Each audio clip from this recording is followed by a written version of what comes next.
We started looking at seed cleaning machines like this one to buy. This is a drop-down model that separates your seed into 3 fractions. There's another design which is called a zigzag machine for obvious reasons, and this also has a very good reputation. Both of them sound great. They have phenomenally high price tags, and we simply couldn't afford to buy one.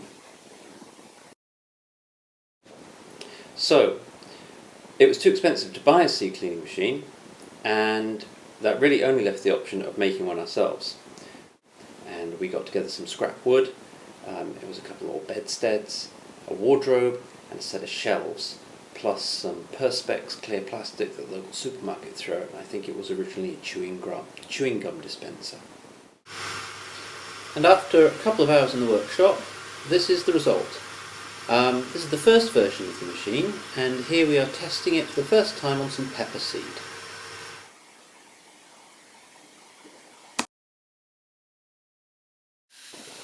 So here we have some hot pepper seed that we're going to try this out on. The seed's pretty good actually, but there are a few thin ones in there that it would be nice to get out. I'm going to turn on the suction source, which is just a shop vacuum. It's a 2 kilowatt unit, so quite a powerful vacuum. And then we're going to pour the seeds in the funnel at the top, and as they go down, a small number of the lighter ones are sucked off sideways and up to the right through this narrow gap here. That's an area of high suction because it's narrower. As the seeds fall down, they hit these little triangles and they tumble through the zigzags, and that makes sure that they catch the airflow. The air is flowing upwards, it's being sucked. It comes in the bottom, and the airflow is flowing upwards against the seeds as they fall down, and you can see them bouncing and tumbling round and round. And the lighter ones, actually you can occasionally see them getting sucked up into that accelerating stream of air, and they then fall out down into here, which is the reject seed compartment. Now here I'm just changing the suction simply by covering up a hole, and you can see with less suction, now I'm putting the suction back up, and now you can see with more suction, more seeds are getting whipped out. So by controlling the suction, simply by bleeding more or less air into the thing, you can actually control whether light or heavy seeds are pulled across into the reject channel. And there's the result.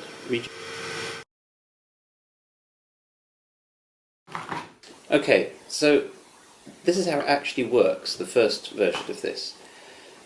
The seeds drop down here and bounce through this zigzag and fall out the bottom. Now what's happening with airflow is the suction hose is in at the top, okay, and that's actually sucking up. So the air enters the machine at the bottom, it goes through these zigzags and then accelerates through this narrow gap. When it reaches this wider area, the seed falls out. It's getting wider, so the air pressure is less and the seed falls down the bottom to accumulate down there. That's closed off so that no air can enter there. The distance across there is the same as the distance across there. So the seed falls out, it doesn't go up, the air goes up like this and out through the hose, and there's a small bit of gauze mesh just to catch anything if you've got the suction too high. These holes let in air from the outside, and we can have them all open, or we can close them gradually, bleeding in less and less air. So 7 gives us lots of suction, and as we go down, 5, 4, 3, 3.5, that gives us less suction. And you obviously start on the lowest suction possible and work your way up. You can make the holes bigger or smaller, depending on how powerful your vacuum is.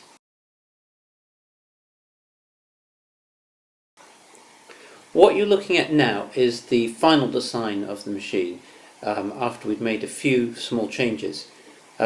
Basically, the seed was really only being separated as it went past the chute at the top, and it wasn't getting dragged back up enough as it tumbled through the zigzags.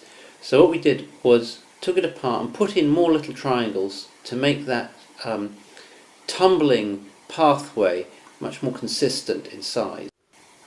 So just to recap, the air flows up through here, through these zigzags, This extra little triangle here, just before the seed gets sucked off sideways, it has quite an effect. We get quite a swirling of seeds bouncing round and round and round. The heavy ones do slowly work their way down and fall out.